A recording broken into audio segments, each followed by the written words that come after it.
नमस्कार दोस्तों। आज की कहानी लेकर आया हूँ मैं x DGP Om Prakash murder के बारे में। तो आइए शुरू करते हैं। अगर आपने चैनल को सब्सक्राइब नहीं किया तो चैनल को सब्सक्राइब कर लीजिए। True affairs.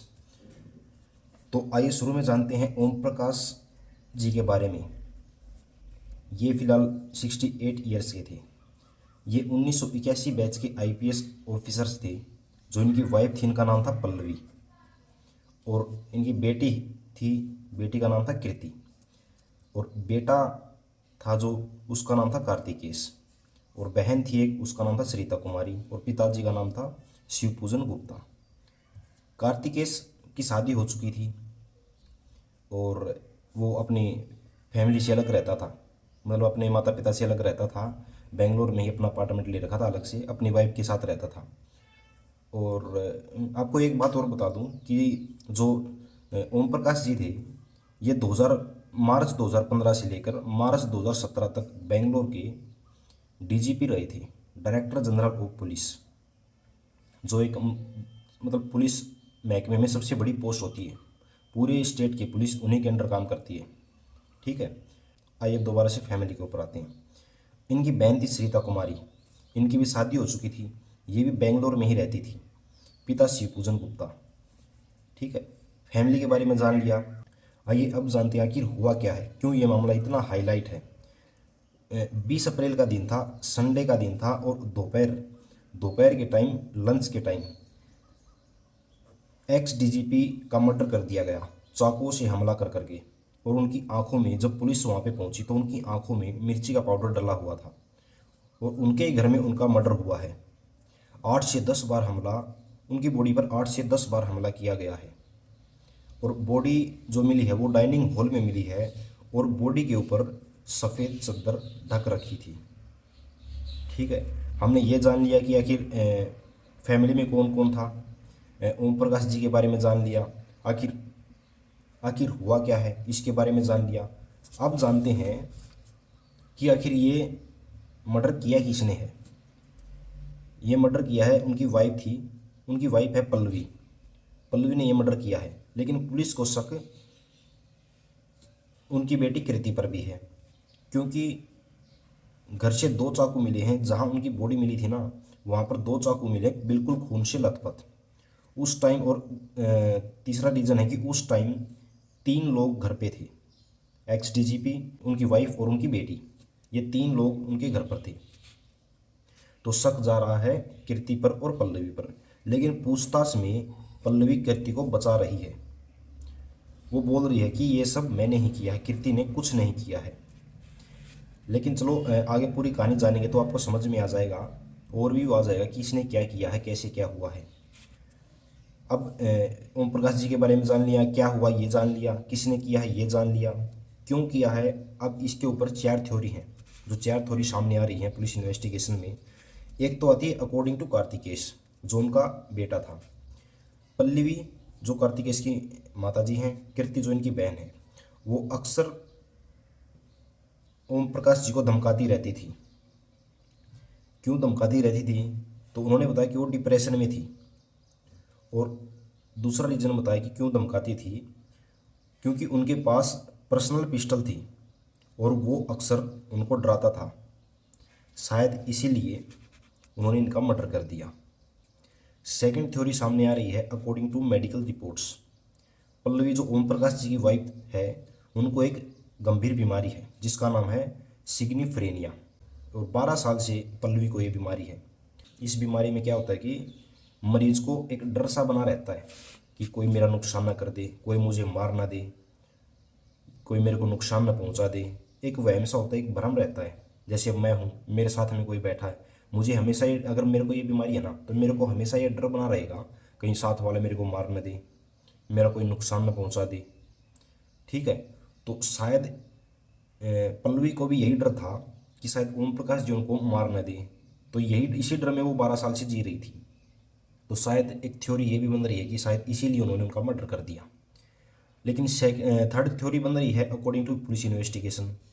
प्रॉपर्टी का मैटर सामने आ रहा है। प्रॉपर्टी, जैसे 2017 में रिटायर हुए थे तो इन्होंने प्रॉपर्टी खरीदी थी। एक प्रॉपर्टी अपने नाम थी और एक प्रॉपर्टी इनकी बहन सरिता के नाम खरीद रखी थी। और इसी कारण इनका अक्सर कंटिन्यूसली घर पर झगड़ा रहता था। इसी कारण पल्लवी और कृति हमेशा ओम प्रकाश से झगड़ती रहती थी और शायद प्रॉपर्टी के मामले में इनका मर्डर कर दिया गया है। और एक फोर्थ थ्योरी आ रही है जो अकॉर्डिंग टू पल्लवी, जो पल्लवी से इन्वेस्टिगेशन की गई, पूछताछ की गई, तो उसने क्या बताया है, उसमें बताया गया कि उस दिन 20 अप्रैल को ये खाना खा रहे थे, अचानक से झगड़ा शुरू हो गया और ओम प्रकाश जी जो एक्स डीजीपी हैं वे अपनी पर्सनल पिस्टल से उनको डराने लगे, धमकाने लगे। और पल्लवी जी ने बताया कि मैंने सेल्फ डिफेंस में उनका मर्डर कर दिया। तो ये 4 थ्योरी सामने आ रही हैं, ठीक है। Theory number 1, theory number 2, theory number 3 और थ्योरी नंबर 4। अब और भी थोड़ा सा मतलब केस के बारे में आपको भी आ गया होगा। अब आइए जानते हैं थोड़ा और आगे। अब जानते हैं कि आखिर ये मर्डर उन दोनों ने मिलके किया कैसे, और उन दोनों ने किया है या एक ने ही किया है। और चलो ये बताने से पहले कि कैसे किया है, कार्तिकेश ने एक चीज़ और बताई है कि उनके पिताजी भी अक्सर पल्लवी से डर कर रहते थे कि कहीं उनको कोई नुकसान न पहुंचा दे, उनको कोई मार ना दे। तो इसी कारण ये डर के मारे अपनी बहन के घर चले गए थे, ठीक है। और लेकिन फ्राइडे को, मतलब इनके मर्डर के 2 दिन पहले फ्राइडे को कीर्ति इनको अपने घर लेकर आई थी, लेकिन संडे को इनका मर्डर हो गया। चलो अब जानते हैं कि आखिर ये किया कैसे। 20 अप्रैल का दिन था, दोपहर के टाइम खाना खाते टाइम अचानक इनकी लड़ाई शुरू हो गई। लड़ाई किस बात पर हुई इसका कुछ नहीं पता, ठीक है। वहीं डाइनिंग टेबल पर मिर्ची पाउडर रखा हुआ था, तो पल्लवी ने उठाकर वो उनकी आंखों में डाल दिया। अब मिर्ची पाउडर वहाँ पर क्या कर रहा था डाइनिंग टेबल पर, ये किचन में होता है। अब इससे ये भी शक जाता है कि शायद ये एक साजिश का हिस्सा था, शायद पहले से ही प्री प्लान हत्या थी कि मिर्ची पाउडर डाइनिंग टेबल पर क्या कर रहा था। अब मिर्ची पाउडर उन्होंने अपने पति की आंखों में डाल दिया। इसके बाद जब वो तिलमिलाने लगे, इधर उधर भागने लगे, तो उन्होंने चाकू से 8 से 10 बार उन पर हमला कर दिया, पेट में, गर्दन में, मतलब पूरे शरीर पर हमला कर दिया। और इसके बाद वो ज़मीन पर गिर गए। इसके बाद कृति अपने कमरे में चली गई और उन्हें अपना कमरा बंद कर लिया। जब पुलिस वहाँ पर गई तब ये बात सामने आई कि उन्होंने अपना कमरा बंद कर रखा था, पुलिस ने ज़बरदस्ती उनका कमरा खुलवाया।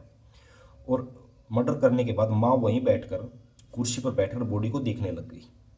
उस टाइम वो तड़प रहे थे और तड़पते हुए उन्हें देखने लग गई। 15-20 मिनट में वो मर गई। फिर दोनों ने मिलकर बॉडी को सफ़ेद चादर से ढक दिया। इसके बाद अब कैसे किया ये भी पता चल गया, लेकिन ये पकड़ी कैसे गई, आइए अब ये जानते हैं। मर्डर करने के बाद पल्लवी ने अपनी एक फ्रेंड है उसके पास मैसेज किया कि मैंने राक्षस को मार दिया।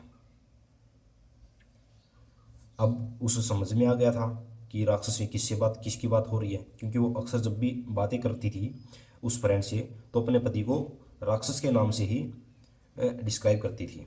तो उसे समझ में आ गया कि इसने अपने पति को मार दिया। अब वो जो फ्रेंड थी वो एक पुलिस ऑफिसर की वाइफ थी। उसने अपने पति को बताया और इसके बाद खुद पल्लवी ने पुलिस को कॉल की और ये सारी कहानी बता दी कि कैसे कि उसने अपने पति का मर्डर कर दिया है।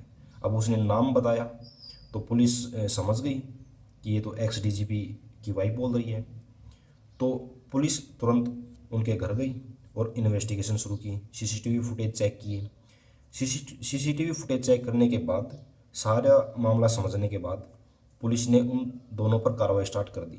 उन दोनों पर ही क्योंकि उस टाइम सिर्फ और सिर्फ वे 2 ही महिला मौजूद थी, एक तो पल्लवी, एक कीर्ति मर्डर के टाइम, और तीसरा था एक्स डीजीपी ओम प्रकाश, लेकिन उनका मर्डर हो चुका था। तो ये कार्रवाई स्टार्ट कर दी गई।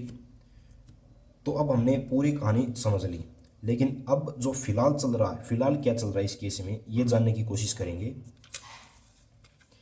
फिलहाल पोस्टमार्टम रिपोर्ट के बाद अंतिम संस्कार किया गया और वो अब उनके बेटे ने किया, कार्तिकेश ने, और पुलिस मामले की जांच कर रही है फिलहाल। और पल्लवी और कृति को गिरफ्तार कर लिया गया है और उसमें पूछताछ कर रही है कि आखिर मर्डर किया किसने है।